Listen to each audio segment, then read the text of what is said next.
Hi, sunscreen എല്ലാ ദിവസവും ഉപയോഗിക്കുന്നുണ്ട്.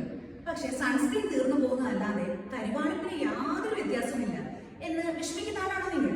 എങ്കിൽ ഈ വീഡിയോ നിങ്ങൾക്കുള്ളതാണ്. ഞാൻ ഈ പറയുന്ന മെത്തേഡിൽ സൺസ്ക്രീൻ ഒന്ന് അപ്ലൈ ചെയ്ത് നോക്കൂ. എന്നിട്ട് താഴെ ഒന്ന് കമന്റ് ചെയ്യൂ കരിവാളിക്കുന്നുണ്ടോ എന്നുള്ളത്. ഫസ്റ്റ് ഫാക്ടർ, പുറത്തു പോകുന്നതിന് 15 മിനിറ്റ് മുന്നേ മിനിമം നമ്മൾ സൺസ്ക്രീൻ അപ്ലൈ ചെയ്തിരിക്കണം. അതായത് നമ്മൾ എല്ലാ സൺസ്ക്രീൻസും ഒരു സ്ലോ ഓപ്പണിംഗ് അംബ്രല്ല പോലെയാണ്. 15 മിനിറ്റ് എടുക്കും അത് റിസൾട്ട് നമുക്ക് കാണിച്ചു തുടങ്ങാനായിട്ട്. അതുകൊണ്ട് 15 മിനിറ്റ്സ് മുമ്പ് നമ്മൾ അപ്ലൈ ചെയ്തിട്ട് മാത്രമേ കാര്യമുള്ളൂ. ഇമ്മീഡിയറ്റ്ലി അപ്ലൈ ചെയ്ത് നമ്മൾ ഓടിപ്പോയിട്ട് യാതൊരു പ്രയോജനം ഉണ്ടാവില്ല. സെക്കൻഡ് ഫാക്ടർ, അതിന്റെ ക്വാണ്ടിറ്റി, എത്ര അളവിൽ നമ്മൾ അപ്ലൈ ചെയ്യുന്നു എന്നുള്ളത്. ഇപ്പോൾ ഒരു ഡോക്ടർ ഒരു ഗുളിക തന്നു, അതിൻ്റെ ഒരു കാൽമുറി ഗുളിക എടുത്ത് കഴിച്ചിട്ട് എന്തെങ്കിലും കാര്യമുണ്ടോ? അതേപോലെയാണ് സൺസ്ക്രീൻ. നമ്മുടെ ഫേസിലും ലെഗിലും കൂടി ചേർന്ന് മിനിമം 2 ഫിംഗർ ലെങ്ത് എങ്കിലും സൺസ്ക്രീൻ അപ്ലൈ ചെയ്തിട്ടേ എന്തെങ്കിലും നമുക്കൊരു റിസൾട്ട് എന്ന് പറഞ്ഞ് നമുക്ക് വരികയുള്ളൂ.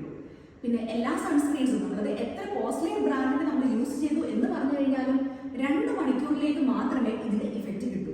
അതായത് ഒരു സണ്ണി ആയിട്ടുള്ള പുറത്ത് നിൽക്കുന്ന സമയത്ത്. വാട്ടർ ഗെയിംസിന് പോകുന്ന ആളുകളും സ്വിമ്മിംഗ് പൂൾ യൂസ് ചെയ്യുന്ന ആളുകളും ഇനീഷ്യലി സൺസ്ക്രീൻ അപ്ലൈ ചെയ്ത് 45 മിനിറ്റിന് ശേഷം, അതായത് പൂളിൽ നമ്മൾ ഗെയിംസ് എല്ലാം കളിച്ച് 45 മിനിറ്റ്സിന് ശേഷം ഒന്നുകൂടി സൺസ്ക്രീൻ റീ അപ്ലൈ ചെയ്തതിന് ശേഷം പൂൾ യൂസ് ചെയ്യുന്നതായിരിക്കും ഏറ്റവും നല്ലത്. സൺസ്ക്രീൻ വളരെ ഇഫക്റ്റീവ് ആകാൻ ഒരു ടെക്നിക്ക് പറഞ്ഞു തരാം. Double layering method. അതായത് നമ്മൾ ഒരു സൺസ്ക്രീൻ ആദ്യം യൂസ് ചെയ്യാം. ഒന്നുകിൽ ഒരു കെമിക്കൽ സൺസ്ക്രീൻ ആദ്യം യൂസ് ചെയ്തതിന് ശേഷം ഒരു മിനറൽ സൺസ്ക്രീൻ രണ്ടാമത് യൂസ് ചെയ്യാം. അപ്പോൾ 2 സൺസ്ക്രീൻസ് നമുക്ക് സ്കിന്നിൽ കിടക്കും.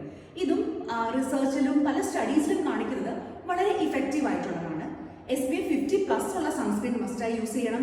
സ്വെറ്റ് റെസിസ്റ്റന്റ് ആയിരിക്കണം, ബ്രോഡ് സ്പെക്ട്രം ഉള്ളതായിരിക്കണം, PA+++ ഉള്ളതായിരിക്കണം. ഈ കാര്യങ്ങളും കൂടി നമ്മൾ സൺസ്ക്രീൻ യൂസ് ചെയ്യുന്ന സമയത്ത് ശ്രദ്ധിക്കുക. പിന്നെ പോരാതെ നമ്മളിപ്പോൾ കോസ്മെറ്റിക് ആയിട്ടുള്ള പല ബ്രാൻഡ്സിന്റെ സൺസ്ക്രീൻ നമുക്ക് അവൈലബിൾ ആണ്. അതിനൊന്നും കാര്യമായ റിസൾട്ട് നമുക്ക് കാണാറില്ല. അതുകൊണ്ട് എൻ്റെ അഡ്വൈസ് എപ്പോഴും നമ്മൾ ഒരു ഫാർമസി ഗ്രേഡ് ആയിട്ടുള്ള പ്രൊഡക്റ്റ് യൂസ് ചെയ്യുന്നതായിരിക്കും. അതിൻ്റെ ആ ഒരു SPF 50 എന്ന് പറഞ്ഞാൽ പ്രോപ്പർലി ആ 50 കിട്ടാനായിട്ട് നമ്മളെ സഹായിക്കുന്നത്. Thanks for watching.